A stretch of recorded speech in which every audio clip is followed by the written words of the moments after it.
Magandang gabi. Ako si Kaatong at narito na naman ako para ibunyag ang mga sikretong kwento na hindi lahat ay handang marinig. Mga kwentong hindi dapat pinapakinggan pero gugustuhin mong marinig. Mga sikreto at bawal na kwento. Ibubunyag ni Kaatong. Kung mahina ang loob mo, huwag ka nang tumuloy. Kung handa ka na, simulan na natin. Lumaki sa saganang buhay si Annie, kaya lahat ng luho niya ay kanyang nakukuha at wala siyang gusto na hindi naibigay ng kanyang ama. Lumaki siya na hindi naramdaman ang pagmamahal ng kanyang ina dahil sa pumanaw ito nung pinanganak siya. Tanging ama na lamang niya ang natira sa piling niya at ang yaya Linda niya na siyang nagpalaki sa kanya. Mayaman naman kasi ang pamilya ng kanyang ama, kaya lahat ng luho niya ay naibibigay sa kanya. Dahil nga sa hindi siya nakaranas ng pagmamahal ng ina, ay sobrang spoiled naman siya sa kanyang ama. Hanggang sa nagdalaga siya at tumatanda na rin ang yaya Linda niya, ay naisipan ng kanyang ama na palitan na ang kanyang yaya. At ganoon na lamang ang kanyang pagkalungkot nang malaman yun dahil nga ang yaya Linda na niya ang itinuturing niyang ina at ayaw niya itong mawala sa kanilang buhay. Wala namang magawa si Annie sa desisyon ng ama, ngunit naiintindihan naman niya yun at pumayag naman siya. Ngunit bago umalis ang yaya Linda niya ay inirekomenda itong apo na siya muna ang papalit sa kanyang pag-alis. At pumayag naman ang kanyang ama. Makalipas ang isang linggo, ay dumating na rin ang lalaki na siyang apo na nirekomenda ng yaya Linda niya na si Julio. Ayon sa kanyang yaya, ay kuhang-kuha raw nito ang luto ng kanyang yaya at magaling din ito sa gawaing bahay kahit palalaki ito. Baka sa mukha nito ang pagkaprobinsyano nito at palingalinga pa sa malaking bahay na halata sa mukha nito ang pagkamangha dahil sa sobrang laki ng loob ng kanilang bahay. Habang pababa ng kanyang silid si Annie, ay hindi niya napansin ang lalaki na nakaupo sa kanilang sofa at dumiretso lamang siya sa kusina at nagulat na lamang siya nang magsalita ang lalaki at napasigaw pa siya dahil sa akala niyang magnanakaw ang lalaki dahil sa may pagkaprobinsyano nitong pagsasalita. Buti na lamang ay dumating ang kanyang ama na si Don Juan at pinakilala nito sa kanya na ang lalaki na siyang apo ng kanyang yaya Linda na nirekomenda sa kanila. Pinaliwanag na rin ng kanyang ama kung anong trabaho ng lalaki at sinimulan na nito agad ang pagtatrabaho. Itinuro naman ng ama rito ang kwarto nito at magalang na nagpaalam ito sa kanila bago pumasok ito sa sariling kwarto. Lumapit naman si Annie sa kanyang ama at tinanong kung bakit lalaki ang bagong kasambahay nila. Sinabi na lamang ng kanyang ama na mabait naman si Julio dahil nga sa dati ay nakita na nito si Julio nung may okasyon sa kanilang bahay at dinala ito ng yaya Linda niya para tumulong ito sa mga gawain at nakita niyang matulungin naman ito. Kaya walang nagawa si Annie kundi pumayag na lamang sa ama dahil kulang talaga sila sa katulong at mas mabuti na ring may lalaki sa kanilang bahay dahil sa marami ang mababigat na bagay ang hindi nila kayang gawin, kaya pabuntong hininga na lamang siyang pumasok ulit sa kanyang silid at iniwan na ang ama na nagkakape sa sala. Makalipas ang ilang araw, ay nakita naman ni Annie na maraming nagbago sa kanilang bakuran at marami na ring mga bulaklak na nakatanim at ganoon na lamang ang pagkamangha niya nang makita niyang si Julio ang lahat ng gumawa nun, kaya medyo nababawasan ang kanyang stress. Naisipan na lamang niyang gumala sa araw na yon at bumaba na siya at pinatawag naman niya si Julio para samahan siya sa kanyang paggala at para na rin may magbitbit sa kanyang mga biniling gamit. Tinanong niya muna si Julio kung marunong ba itong mag-drive ng sasakyan. Ngunit sinabi lang nito sa kanya na hindi ito marunong magmaneho, kaya't wala naman na siyang nagawa kundi siya na ang mag-drive ng sasakyan. Habang nasa loob sila ng sasakyan ay parang naiilang naman siya dahil sa sobrang tahimik ng lalaki, kaya't nagsalita na lamang siya. "Bukas mag-aral ka mag-drive ha, para kung may lakad, ikaw magmamaneho." At tanging tango lamang ang itunugon ng lalaki sa kanya. Dumating na rin sila sa harap ng malaking gusali at ipinarada ang sasakyan. At pagtingin naman niya sa mukha ng lalaki ay bakas roon ang matinding pagkamangha. Napasabi na lamang siya sa kanyang sarili na probinsyano nga talaga ang lalaki, kaya't bumaba na silang pareho. Habang naglalakad ay parang buntot naman itong si Julio na kanya namang ikinailang dahil sa parang aso itong sunod ng sunod sa kanya, kaya't napasabi na lamang siya na maglagay distansya ito sa kanya. Kaya ginawa naman yon ng lalaki at ilang sandali pa ay pumasok na siya sa shoe section at namili siya ng magugustuhan niya. Ngunit hindi niya napansin na wala na pala sa likod niya ang lalaki at pagtingin niya ay hindi na niya ito mahanap, kaya't nagtaka siya kung saan na ito nagsuot. Parang nakonsensya naman siya sa kanyang sarili dahil sa sinabi niya kanina na dumistansya ito sa kanya at alam niyang bago lamang ang lalaki sa ganoong lugar, kaya alam niyang mawawala ito at alam niyang marahil ay wala itong alam sa ganoong lugar. Kaya dali-dali naman niyang hinanap ang lalaki at ilang minuto pa niyang paglinga-linga ay hindi niya talaga mahanap ito, kaya't naisipan niyang puntahan ito sa ipinark niyang sasakyan at baka nandoon ang lalaki.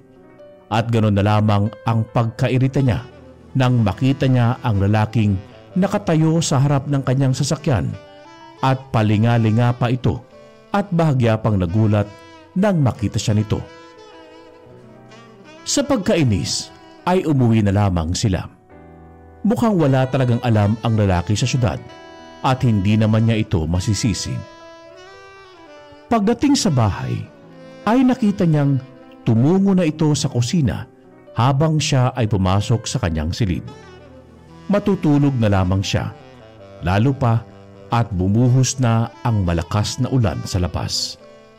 Maya-maya pa ay biglang bumukas ang pinto at ganon na lamang ang gulat niya nang pumasok sa loob si Julio, dala-dala ang tray ng pagkain. Bahagya siyang nainis sapagkat hindi man lang ito kumatok bago pumasok.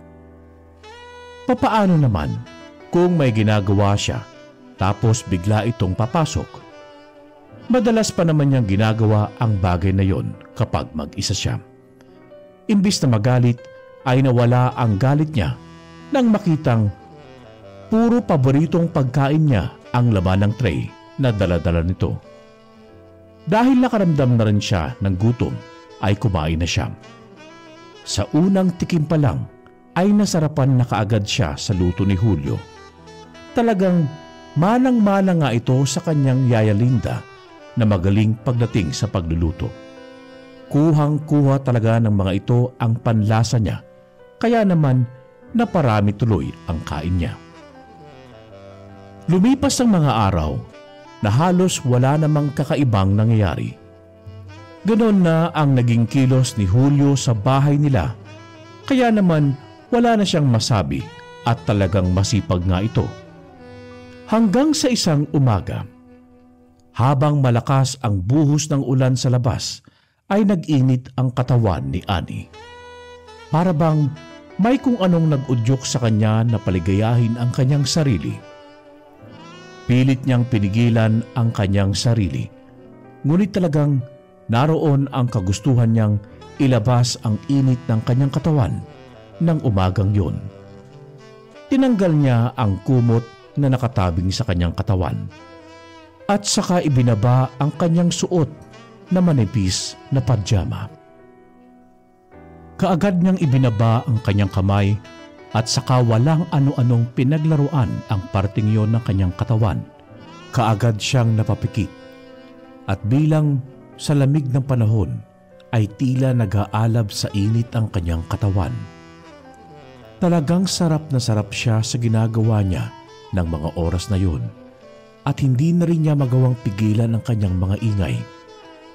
Tiyak naman niyang walang sino mang makakarinig sa kanya at sarado naman ang pinto ng kanyang silid.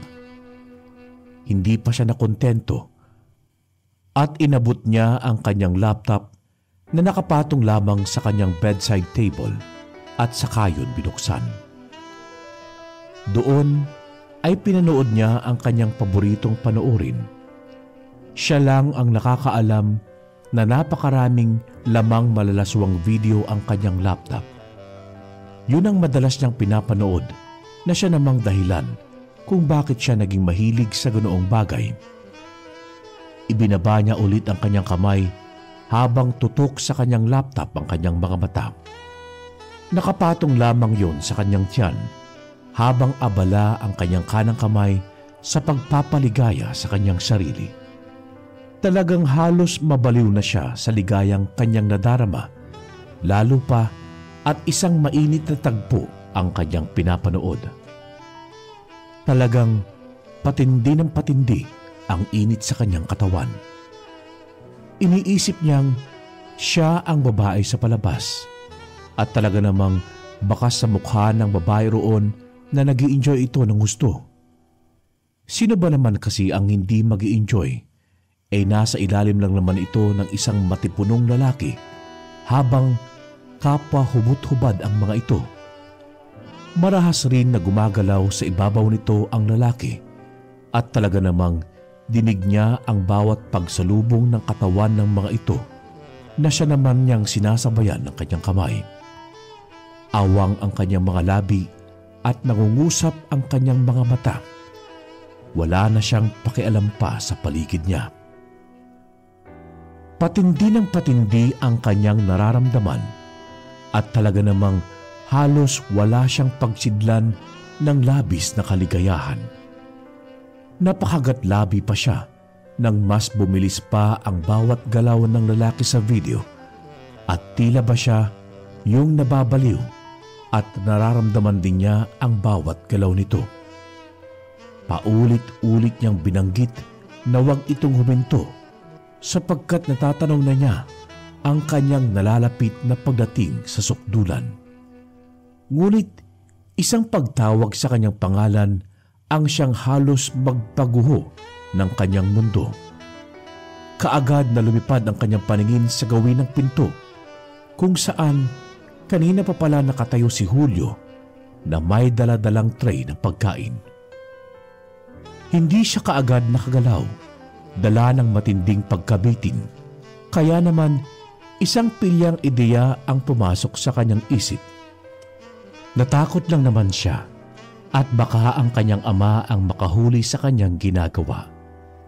Sinenyasan niya si Julio na lumapit at mukhang gulat naman itong lumapit. Inilapag nito sa katabing mesa ang tray ng pagkain na dala nito at saka tumingin sa kanya. Iniligay naman niya sa gilid ang laptop at saka pinalapit pa ang lalaki. Nang makalapit ito, ay kaagad niya itong hinila sa kama na siya namang ikinagulat nito. Talagang ayaw na ayaw niya ang nabibitin. Mukhang hindi naman alam ni Julio ang gagawin, kaya naman tinitigan niya ito ng gusto. May itsura rin pala ang lalaki. Moreno ito at nang kanyang hawakan ang dibdib nito ay ramdam niyang mayroon itong matipunong katawan. Hindi na siya nakapaghintay at hinubad niya ang suot nitong t-shirt. Bumungad nga sa kanya ang magandang katawan ng lalaki, kaya naman hinila niya pa ito upang halikan sa mga labi. Nagulat ang lalaki, ngunit nanatiling hindi nakaimik at tila hinahayaan lamang siya sa kanyang ginagawa. Hindi niya lubos maisip na magagawa niyang halikan ang kanilang houseboy. Hindi nagtagal ay ramdam na ni Annie ang pagtugon ni Julio sa kanyang bawat halik. Pumwesto na rin ito sa kanyang ibabaw at mukhang napukaw na niya ang init sa katawan nito. Alam ni Annie na wala nang atrasan ang ganoong pangyayari, kaya't inihanda niya ang kanyang sarili.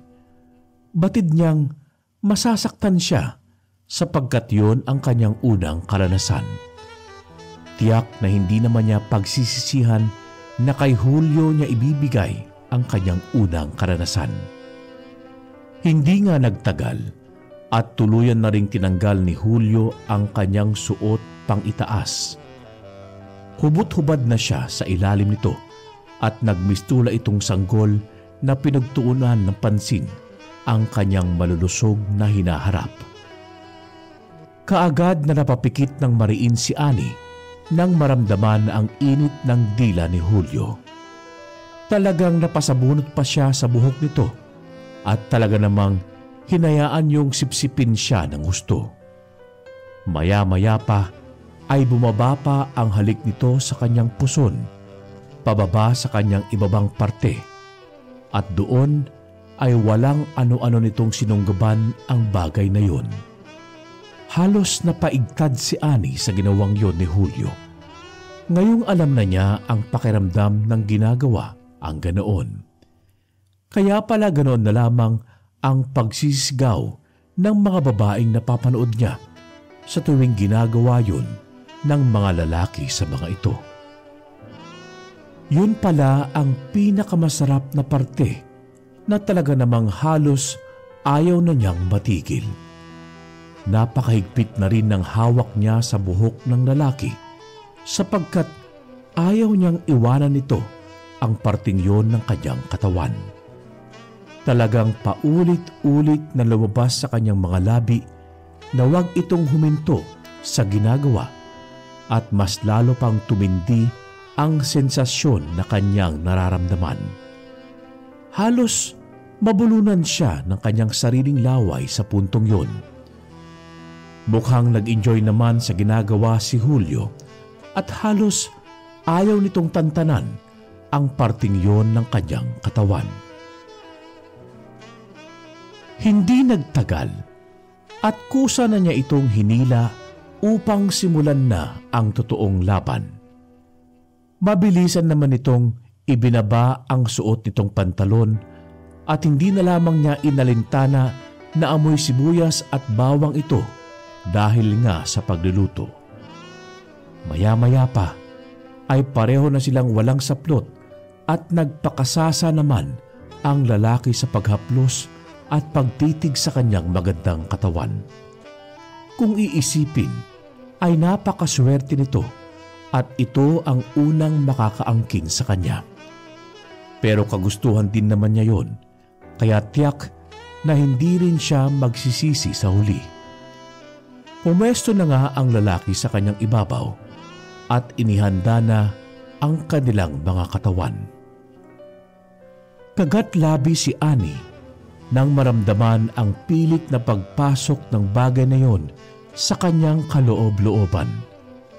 Sobrang sakit ang kanyang naramdaman, ngunit kanya niyong tiniis, dala na rin ng matinding kuryosidad na matikman na ang bagay na yon. Hanggang sa isang matinding sakit ang namayani sa kanyang buong sistema na halos ikahati na ng kanyang katawan. Halos hindi niya kayang indahin ang sakit, ngunit tiniis niya yon. Kagat labi niyang tiniis hanggang sa maramdaman niya ang nagngangalit na bagay na yon sa kanyang kaloob-looban. Saglit na huminto sa paggalaw si Julio at pareho nilang pinakiramdaman ang isa't isa. Naroon pa rin ang matinding sakit, ngunit ilang minuto pa ay tuluyan nang hindi nakapagpigil si Julio at nagsimula na ito sa mabagal na paggalaw. Pakiramdam ni Annie ay tila siya unti-unting binibiyak sa tindi ng sakit na kanyang nararamdaman. Muntik pa nga siyang maiyak dahil sa sakit. Ngunit habang tumatagal naman, ay may kakaiba siyang nararamdaman na hindi niya may paliwanag.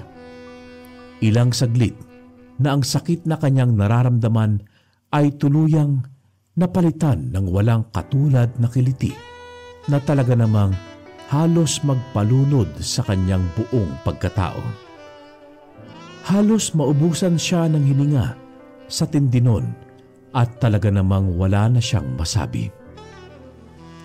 Pabilis ng pabilis ang bawat galaw ni Julio sa kanyang ibabaw at talaga namang halos mabali-baliw na siya sa labis na kaligayahan. Hindi niya malaman kung saan niya ibabaling ang kanyang paningin at mahigpit na lamang siyang napakapit sa kanyang unan. Nakakalikha ng ingay ang bawat pagsalubong ng katawan nila ni Julio at bakas naman sa mukha ng lalaki ang labis na kaligayahang tinatamasa nito ng mga sandaling yon. Halos hindi nga maipinta ang pagmumukha nito at naghahabol din ng paghinga. Hindi niya alam kung yun din ang unang karanasan ng binata, ngunit hindi na yon mahalaga pa. Ang masasabi na lamang ni Annie ay talagang magaling si Julio. Sa tanang buhay niya ay noon lamang niya nalasap ang ganong klaseng kaligayahan. Halos ayaw na nga niyang matapos pa ang umagang yon at sana maulit pa yung muli. Nagtama ang mga mata nila ni Julio at mababasa sa kanilang mga mata ang walang katulad na kaligayahang kanilang pinagsasaluhan. Ilang ulit ding ibinulong ng lalaki sa kanya kung gaano siya kasarap at talaga namang halos mabaliw na ito sa kanya. Ramdam niya ang labis na panggigigil nito na talaga namang mas nagbigay ng init sa kanyang katawan. Gustong-gusto niya kung paano nitong sabahin ang kanyang katawan habang malaya nitong inaangkin yon. Hanggang sa ilang saglit pa ay tila natatanaw na ni Annie ang sukdulan. Parang mas tumindi pa ang ligayang kanyang nararamdaman at ramdam niya sa kanyang kaloob-looban na anumang sandali ay tila sasabog na siya sa matinding kaligayahan. Napasigaw siya at bahagyang tumirik ang kanyang mga mata nang walang hanggang kaligayahan ang kanyang tuluyang narating. Wala yung katulad at talaga namang halos gusto na niyang manatili sa ganoon. Walang katulad na langit ang kanyang narating at sinabayan yun ni Julio. Lupaypay na napasubsob si Julio sa kanyang dibdib. Matindi ang ginawa nilang yun at talaga namang pareho silang naubusan ng lakas. Halos hindi makapaniwala si Annie sa mga nangyari. Ngunit nangyari na nga at ganap nang nakuha ng kanyang houseboy ang kanyang unang karanasan. Nang makabawi ng lakas, ay kaagad na itong nag-ayos ng sarili at ganun din naman siya. Nagpasya siyang maligo bago kainin ang pagkaing niluto ni Julio. Bahagya pa siyang nakakaramdam ng sakit sa kanyang ibabang parte, ngunit tiniis niya yon hanggang sa matapos siyang maligo. Noon ay nakaramdam na siya ng gutom, kaya kaagad na siyang kumain ng agahan. Pagkatapos ng araw na yon, ay tila naging malapit na si Annie kay Julio. Naging madalas rin kasi na may nangyayari sa pagitan nilang dalawa at naging gawain na nila yon araw-araw. Itinago nila yon sa kanyang ama at tiyak na malalagot si Julio kapag nalaman ng kanyang ama ang tungkol sa kanilang dalawa. Hanggang sa nagbakasyon na nga si Annie ng 2 linggo at sa kasamaang palad ay hindi kasama si Julio. Tiyak na mamimiss ito ni Annie, ngunit wala naman siyang magagawa sapagkat yun ang kagustuhan ng kanyang ama. Sa kanyang bakasyon ay nakilala niya si Mart, isang anak mayamang lalaki na talaga namang type ni Annie. Gwapo ito at makisig na talaga namang kinababaliwan ng kahit na sinong babae. Noong una ay nakikipagkaibigan lamang ito sa kanya at natsyempuhan na nagbabakasyon din sa resort na yon. Isang gabi, habang nasa tabing dagat sila at nagkukwentuhan, ay may kakaibang nararamdaman si Annie. Para bang ang init ng bawat titig sa kanya ni Mark. Hindi naman niya napigilang kiligin sa mga malalagkit na tingin na yon, lalo pa at napakagwapong lalaki. Artistahin ang dating nito at tiyak na magugustuhan ng kanyang ama. Sa mga sandaling yon, ay napahawak si Annie sa maliit na umbok ng kanyang tiyan. Walang may alam ng kanyang kalagayan kundi siya lang. Dala-dala niya sa kanyang sinapupunan ang anak ni Julio. Kapag nalaman yon ng kanyang ama, ay tiyak na isusumpa siya nito, kaya kailangang gawin niya ang lahat nang sa ganoon ay magsolo sila ni Mark. Ito ang nakikita niyang ideal husband para sa kanya ng kanyang ama. Ang kung anuman na mayroon sila ni Julio ay dala lamang ng mainit ng kanilang mga katawan at wala nang iba pa. Sa kaisa pa, ay hindi siya ipinanganak para lamang mag-asawa ng apo lamang ng kanyang yaya Linda. Na taon lang na wala silang gamit na proteksyon ni Julio sa tuwing ginagawa nila ang bagay na yon, kaya siya nito nabuntis. Balik nga sa kasalukuyan, ay natagpuan na lamang ni Annie ang sarili sa isang silid na gawa sa kawayan. Kubo yun sa resort na kanilang kinaroroonan. May magandang kama na talaga namang napakalambot sa gitna at doon ay naupo siya kasama si Mark. Nagagalak si Annie ng mga oras na yon, lalo pa at hinahanap-hanap ng kanyang katawan ang bagay na yon. Ang sumunod na nangyari ay naging malinaw kay Annie. Naglapat ang mga labi nila ni Mark at noon ay ramdam niya ang labis na excitement ng lalaki. Kaagad na naglakbay ang mga kamay nito sa iba't ibang parte ng kanyang katawan. Nagkatitigan sila at nag-usap ang kanilang mga mata. Gusto nila ang magaganap, kaya walang sino man ang makakapigil sa kanilang dalawa. Nang matanggal ni Mark ang kanyang suot na pangitaas, ay saglit niya itong tinitigan. Maya-maya pa ay walang ano-ano nitong sinunggaban at nagmistula itong uhaw na sanggol na isang araw hindi pinadede ng isang ina. Napakapit naman si Annie sa buhok ng lalaki at ninamnam niya ang init ng bawat halik nito sa kanyang dibdib.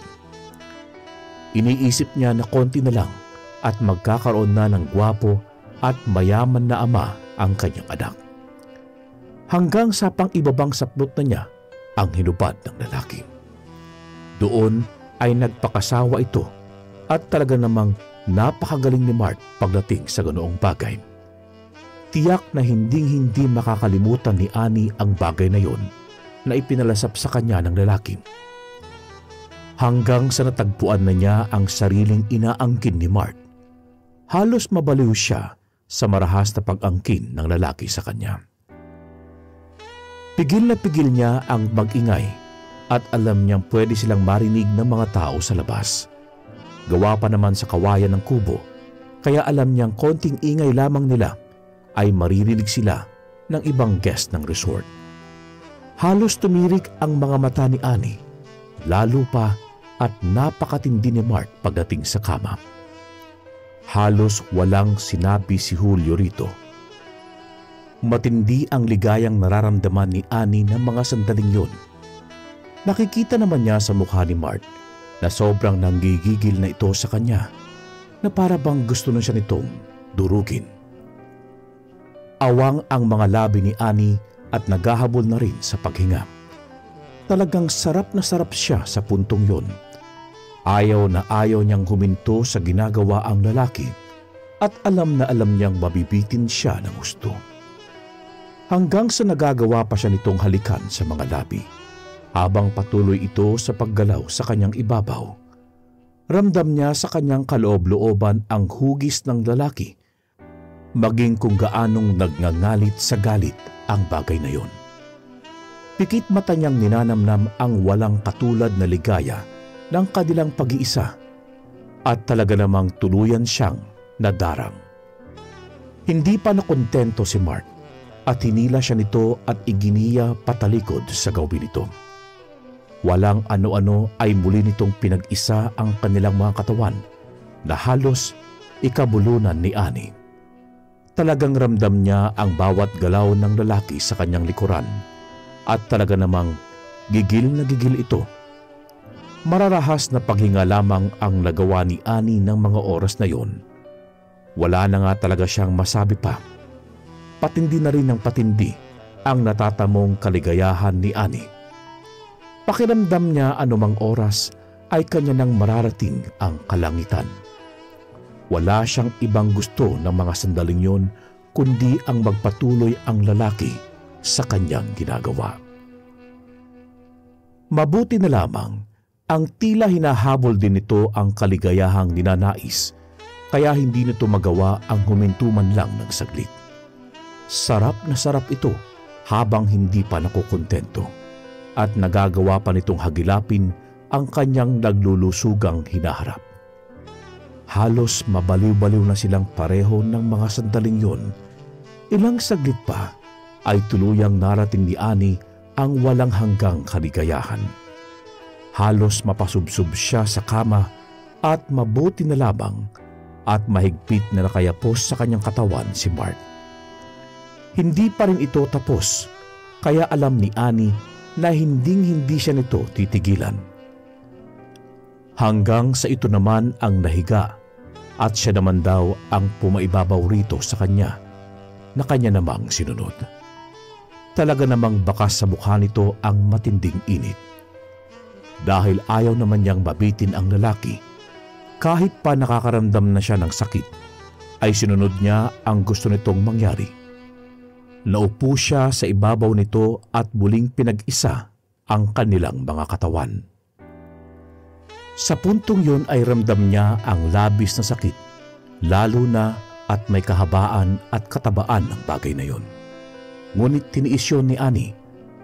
Nagsimula siyang gumalaw sa ibabaw ng lalaki at napapahawak pa siya sa kanyang sariling dibdib.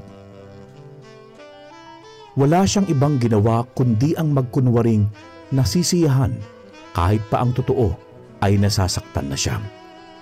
Kitang-kita ni Annie sa mga mata ng lalaki na malapit na rin ito sa sukdulan, kaya't binilisan niya ang kanyang bawat galaw. Hanggang sa hindi niya inaasahan na muli siyang makaramdam ng kakaibang kaligayahan. Nagsimula uli siyang makaramdam ng ligaya at para bang nawala na ang sakit na kanina ay kanya lamang tiniis. Napakagatlabi siya nang mas tumindi pa ang kanyang nararamdaman. Para bang mas matindi pa yon kaysa sa nauna, kaya naman hindi niya na napigil na makalikha ng ingay, ngunit kaagad namang natakpan ni Mark ang kanyang bibig. Napakahigpit na rin ng kanyang paghawak sa kanyang hinaharap at talaga namang hapong-hapon na silang pareho ni Mark. Hindi niya alam na matagal na pala si Mark pagdating sa ganoong bagay. Ngunit isa lang ang nasa isip niya na mga oras na yon. Kailangan na sabay nilang marating ni Mark ang dulo ng walang hanggang kaligayahan. Ilang saglit pa nga. At sa sunod-sunod niyang galaw ay tuluyang nawala sa sarili si Annie. Naging matindi yun nang makita niyang sabay nga nilang narating ni Mark ang sukdulan. Gigil na gigil ito sa kanya at napasubsob na lamang siya sa mga bisig ng lalaki. Kinabukasan ay parang walang nangyari. Kinailangan nang umuwi ni Annie, ngunit hindi pa rin niya nakahanap si Mark. Paano kaya niyang ipapaalam dito na mabubuntis siya nito? Katulad nga ng plano niya na ito ang paakuin niya ng batang dinadala niya, pero wala man lang siyang nakuhang kahit ano mula sa lalaki. Bago siya umuwi ay hinanap muna niya ito at laking pasasalamat niya na nakita niya ito. Hiningi niya ang number nito at nakangiti naman niya yung ibinigay sa kanya na wala man lang kaalam-alam sa kanyang pinapalak. Pagka-uwi nga sa kanilang bahay ay iniwasan na ni Annie si Julio at ganoon na lang siguro ang pagtataka ng binata.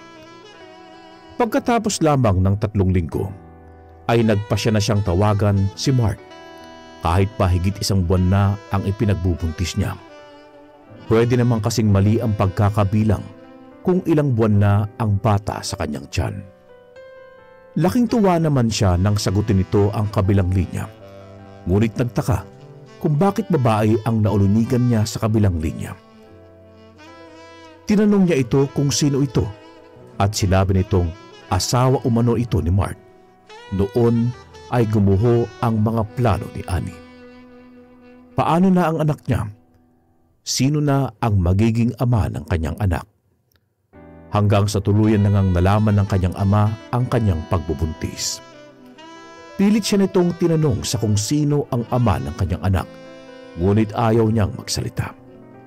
Ayaw niyang magagalit ang kanyang ama, ngunit bigla na lamang sumulpot si Julio at sinabi nito ang totoo, na ito ang ama ng kanyang dinadala. Mas lalong natakot si Annie. Ano na kaya ang sasabihin ng kanyang ama? Tiyak na ikakahiya siya nito ng husto. Ngunit natahimik ang kanyang ama. Tila ba pilit itong pinakalma ang sarili. Ilang segundo pa ay nagsalita na ito na siyang ikinagulat ng lahat. Sinabi lang naman ng kanyang ama na kailangan siyang pakasalan ni Julio. Napatingin siya sa gawin ng binata. Seryoso ang mukha nito na nakinig sa mga sinabi ng kanyang ama. Kahit ano pa palang gawin niya, ay dito at dito pa rin siya babagsak sa kamay ng kanyang houseboy. At diyan nagtatapos ang ating kwento ngayong gabi. Kung gusto mo pang marinig ang mga lihim na hindi lahat handang ibahagi, huwag kalimutang mag-subscribe at i-click ang notification bell.